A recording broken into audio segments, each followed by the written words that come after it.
Victorian Nightmare. Chapter 1. The Scene of the Crime. The Industrial Revolution had brought sweeping changes to Great Britain. The clatter of machines, the hiss of steam engines, and the murmur of labourers filled the air with a constant hum of progress. In the heart of London, beneath the soot-streaked skies and amidst the towering factories, a series of grim events began to unfold. Events that would capture the attention of the nation and embroil one detective in a relentless pursuit of a cunning murderer. Detective Eliza Hart was a woman of sharp intellect and unyielding determination. Her reputation for solving the most perplexing cases had earned her a place among the elite investigators of Scotland Yard. When the first body was discovered in the shadow of a great textile mill, Eliza was called to the scene. The victim, a factory worker named Thomas Miller, had been found with a single, precise wound to his heart. There were no signs of struggle, and nothing appeared to be stolen. The factory owner, Mr. Aldridge, was a man of considerable wealth and influence. He stood by as Eliza examined the scene, his face pale with concern. The workers, a mix of men, women, and children, watched from a distance, their expressions a blend of fear and curiosity. Eliza noted the tension in the air, the undercurrent of something unsaid. The crime scene offered little in the way of physical evidence, but Eliza's keen eyes took in every detail. The cut was clean, suggesting a sharp, well-maintained blade. The position of the body indicated that the attack had been swift and unexpected. Eliza knew that she was dealing with someone who was meticulous and efficient, someone who had planned this murder with great care. Chapter 2. Another Thread. The city was still reeling from the murder of Thomas Miller when the news of a second killing spread through the streets. This time, the victim was a young woman named Margaret Fuller, a seamstress employed at a nearby garment factory. Like Miller, she had been killed with a single, precise stab wound. Her body was found in a dark alley not far from her place of work. Eliza arrived at the scene to find a crowd of onlookers already gathered, their faces etched with fear and suspicion. The pattern was disturbingly similar, and Eliza's mind raced as she connected the dots. Both victims were workers in a burgeoning industries that defined the city. Both had been killed in a manner that suggested a skilled hand. As she examined Margaret's body, Eliza's thoughts turned to the possibility of a connection between the victims. She interviewed their colleagues and friends, probing for any links that might explain why these two had been targeted. The answers were frustratingly elusive, and the fear among the workers grew with each passing day. Eliza's frustration mounted as she delved deeper into the lives of the victims. They appeared to have little to nothing in common beyond their employment in the factories. There were no apparent enemies, no jealous lovers, or business rivals. The murders were senseless, yet Eliza seemed convinced that there was a hidden thread that tied them together. Chapter 3. The Pattern Emerges. Weeks passed and the city held its breath, fearing the next strike. Eliza pored over the evidence, her mind a whirl of theories and possibilities. She revisited the crime scenes, hoping to uncover some overlooked clue. Her persistence paid off one day when she discovered a small, barely noticeable mark on Margaret Fuller's neck. A symbol etched into her skin with a fine blade. The symbol itself was unfamiliar to Eliza, but she knew it was significant. She scoured the city's libraries and consulted experts in various fields, seeking to decipher its meaning. Eventually, she found a reference to the mark in an obscure text of ancient symbols. It was an emblem of a secret society that had once operated in the shadows of the city, a group that had supposedly disbanded years ago. Eliza's investigation took a new direction as she delved into the history of this society. She learned that they had been involved in various clandestine activities, including political assassinations and acts of sabotage. The society's members were believed to be highly skilled and fiercely loyal, their identities hidden even from each other. The more Eliza learned, the more she became convinced that the society had not disbanded, but had merely gone underground. She theorized that the murders were the work of one of its members, someone who was targeting individuals for reasons known only to the society's inner circle. Chapter 4. A Deadly Game. Eliza's revelation brought her no closer to identifying the killer, but it gave her a framework within which to operate. She began to focus her investigation on the remnants of the secret society, tracing its influence throughout the city's underground. Her efforts led her to a network of informants and contacts, each revealing tantalizing hints about the society's continued existence. It was during this phase of the investigation that Eliza received an anonymous tip, a letter, written in a neat, precise hand that arrived at her office. It contained a single sentence: "The next will be found at the docks." Eliza knew she was being taunted, but she also knew she could not ignore the warning. She rushed to the docks, her heart pounding with a mix of dread and anticipation. As she arrived, she saw the familiar sight of a body being pulled from the water. The victim was a dock worker named James Black, his lifeless form bearing the same mark as the previous victims. The killer had struck again, and once more, Eliza found herself one step behind. The frustration of being outmaneuvered weighed heavily on Eliza. She knew that the killer was watching her, anticipating her moves. The cat and mouse game was taking its toll, but Eliza's resolve only grew stronger. She redoubled her efforts, determined to catch the murderer before more lives were lost. Chapter 5: The Trap.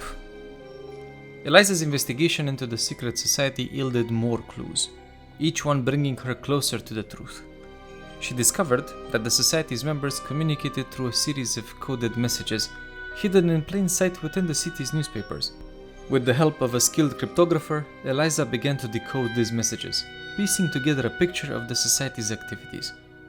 The breakthrough came when Eliza decoded a message that spoke of a gathering, a meeting of the society's members to discuss their plans. The location was an abandoned warehouse on the outskirts of the city, a place shrouded in secrecy and danger. Eliza knew this was her chance to confront the killer, but she also knew it would be perilous. Thus, she assembled a team of trusted colleagues, each one briefed on the risks involved. As they approached the warehouse under the cover of darkness, Eliza felt a surge of anticipation. The building loomed before them, its windows dark and foreboding.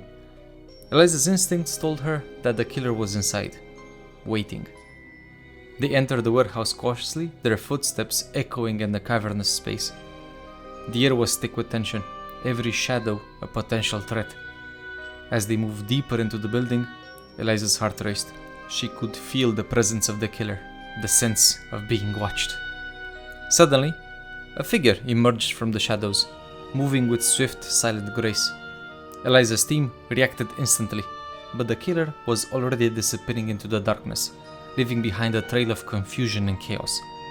In the ensuing struggle, Eliza caught a glimpse of the killer's face, a woman, her features hidden by a hood, but her eyes burning with cold, calculating intensity.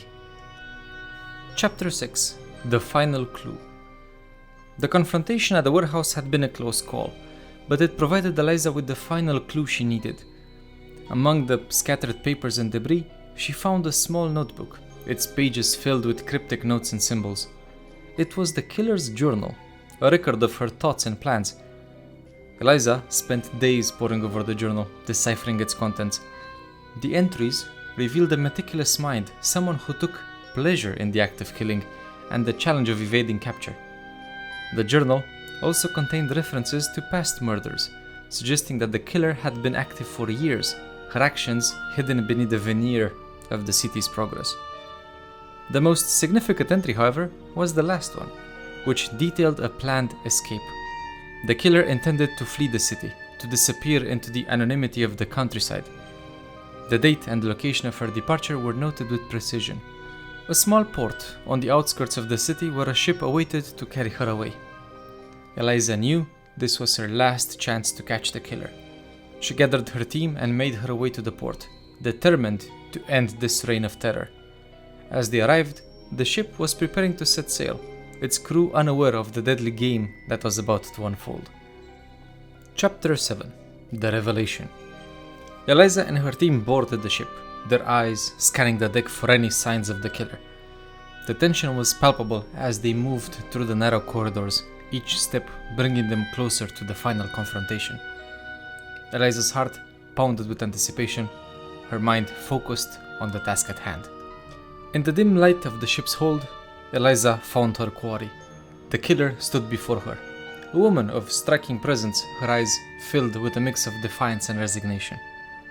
Eliza's revelation was not merely a conclusion of facts, but a devastating unveiling of a deeply personal truth. The pieces of the puzzle fell into place with a resonance that echoed through Eliza's entire being. The killer's name was Eliza Hart, a revelation that struck like a thunderclap. Eliza's breath caught as the reality settled in. Evelyn was not just any murderer, she was her own blood. A distant relative, sure, but whose existence had been shrouded in the mists of family history. Their connection, obscured by years of separation and secrecy, now came crashing to the forefront with a force that left Eliza reeling. Evelyn's motives unraveled before Eliza's mind, painted in broad, dark strokes. Evelyn was driven by a twisted sense of justice, a perverse vendetta against those she blamed for the exploitation and suffering of the city's workers. Her actions, once inscrutable, now made a horrific kind of sense. She saw herself as an avenger, her crimes acts of retribution meticulously planned and executed with cold, calculating precision. Eliza's heart ached with the weight of this revelation. The knowledge that the woman she had been hunting was family added layers of complexity and pain to an already torturous investigation. Evelyn's eyes, reflecting a hardened resolve, spoke of a life lived in the shadows, her every move cloaked in deception and darkness.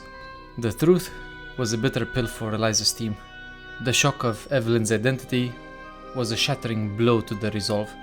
The revelation felt like the unmasking of a phantom, the unveiling of a specter that had haunted Eliza from the moment she first stepped into this dark path.